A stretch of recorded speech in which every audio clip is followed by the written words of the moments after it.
So Mapungubwe is one of the most ancient civilizations in southern Africa. Behind me you can see the Mapungubwe Hill, where the king and queen lived.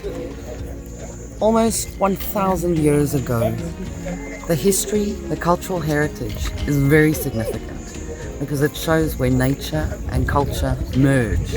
And that is why Mapungubwe is such an important piece of South African history. Mapungubwe National Park, located in South Africa's Limpopo province, stretches across 280 square kilometers of breathtaking landscapes.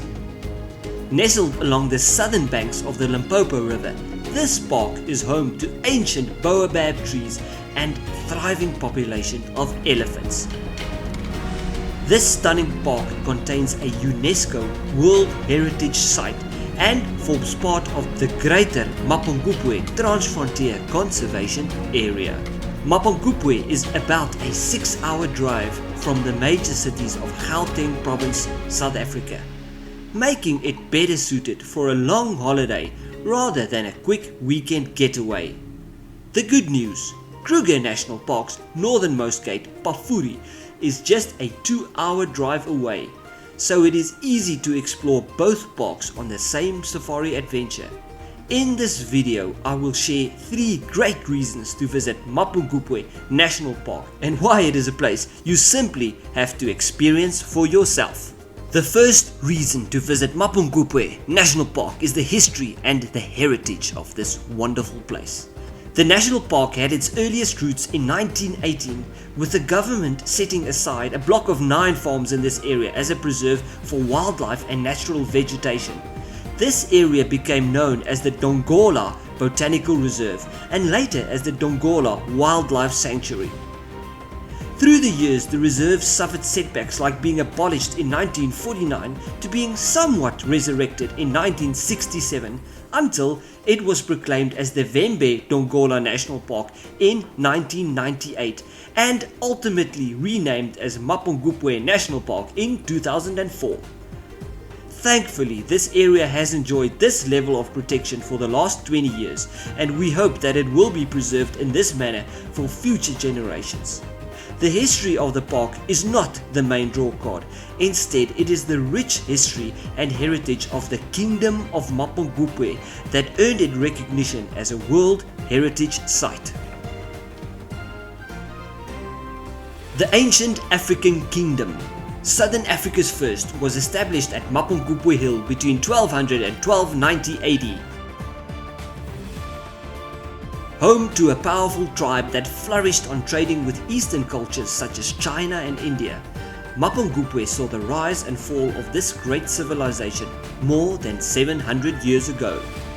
It is here that archaeologists excavated the famous golden rhino and other evidence of a wealthy African kingdom.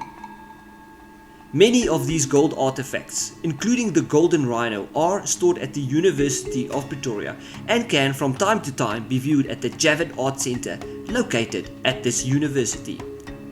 It is believed that the golden rhino was a symbol of authority in the Kingdom of Mapungubwe and that the rulers stayed on Mapungubwe Hill. Being a sandstone butte with sheer cliffs on all sides, this hill was only accessible via a single steep and treacherous path. Those staying on the hill had a massive security advantage, and the royals could keep the commoners at bay by stationing guards at this access point, and any unwelcome individuals could meet their untimely fate by being chucked off the hill. Sacrificial or not, the fate would be the same. Very little is known about the origins of the people of Mapungubwe, and other than that they were early Iron Age settlers, we don't know much about them, nor do we know what caused their sudden demise at the end of the 13th century, leaving no trace of their beliefs, religious views, or even their music behind. Come and visit Mapungubwe Hill, if not for the kingdom of the past, then for the mystery it has become. Even Jacaranda FM made it up here. Hey Cliff, you made it! Cliff is on top of the cliff. That's a nice one. 700 years is a long time, and this kingdom existed in the distant past. But I think we would all agree that dinosaurs are even more ancient. At Mapungubwe, fossils were found of the earliest plant-eating dinosaurs, Plateosaurus and Massospondylus. Plateosaurus is believed to have grown to be about 10 meters long, while Massospondylus, the most common South African dinosaur, is believed to have grown to between 3 and 6 meters long, making them quite chunky. Another good reason to visit Mapungubwe National Park is the geography and the geology of this place. Mapungubwe is truly beautiful, being set against the stunning backdrop of riverine forests, towering cliffs and the confluence of the Limpopo and Sachet rivers. It is here at the confluence that South Africa borders with Botswana and Zimbabwe, and the vistas at the lookout points are both scenic and unique from this perspective. Across the Limpopo River, the Thuli Game Reserve in Botswana forms part of the greater Mapungubwe Transfrontier Conservation Area, and wildlife like lion and elephant migrate between these territories. In several visits to Mapungubwe, I have always been left stunned by the beauty of the rock formations, those weathered sandstone hills and buttes, often with sheer cliffs, some small and others towering over the landscape. It is something else. It has an otherworldly feel, especially when seen alongside ancient baobab trees that make me think that they have been planted upside down, well, at least in winter when they don't have any leaves. There is no other place like this in southern Africa, and you will have to experience it for yourself, as my words, pictures and videos will not be able to capture all of its glory. In your opinion, what's the best season to visit Mapungubwe? The best season, I will say, is throughout the year. You come because you experience different things. During summer, you will experience the confluence where Shashe and the Limpopo River meets and is flooding. It's fully flowing quietly. And during winter season, it's warm in here. So it's also best for people that encounter, they run to this side because you still get good temperatures, warm temperatures in here. So that's why I'm saying throughout the year, you enjoy Mapungubwe. Another great reason to visit Mapungubwe National Park is the wildlife and the vegetation. In sync with the rugged, old and wrinkly look of the sandstone formation are the vegetation and wildlife. Ancient baobab trees dot the landscape, some of them hundreds to thousands of years old. Most likely, some of these trees witnessed the Kingdom of Mapungubwe, if only they could tell. Secrets they do keep, as well as water in their trunks, storing up to 120,000 liters in a single tree to get them through drought times. Their trunks can grow up to 10 meters in diameter, making them the trunk behemoths of the tree world. Oddly, their look reminds me of elephants. They too look weathered and stocky, and just like the baobab trees, they dot the landscape of Mapungubwe, often seen silhouetting on the horizon.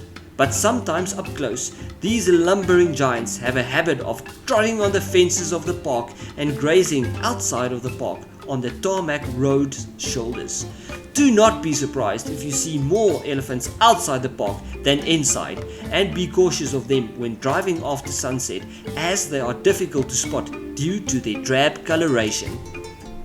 Mapungubwe has 4 out of the big 5 animals, with buffalo being the only missing member. While they would have occurred naturally in this area, they have not been reintroduced due to the presence of foot and mouth disease in the neighboring farms and reserves. Lion are rare sightings, even though they often migrate from Botswana's Thuli Reserve into Mapungubwe, and on many a night I have heard their roars when staying in the park at Liwakwe Rest Camp. Other interesting animals are reptiles like black mamba and southern African python, the deadliest and the largest of our snakes in South Africa, respectively. While giant plated lizards are also common in this area, and somewhat dinosaur-like looking reptiles can reach lengths of up to 75 centimeters. Seeing them in real life, they looked even larger than that. So, there you have it. There are 3 very good reasons to visit Mapungubwe. Don't delay, book your trip to this awesome national park and come see it for yourself. A massive thank you to South African National Parks who invited me along to Mapungubwe for the Mapungubwe lecture series titled Mapungubwe, The Beginning, where I could go on guided tours and also enjoy a super cool party in the middle of the Limpopo riverbed while listening to interesting speakers talk about the park and its heritage.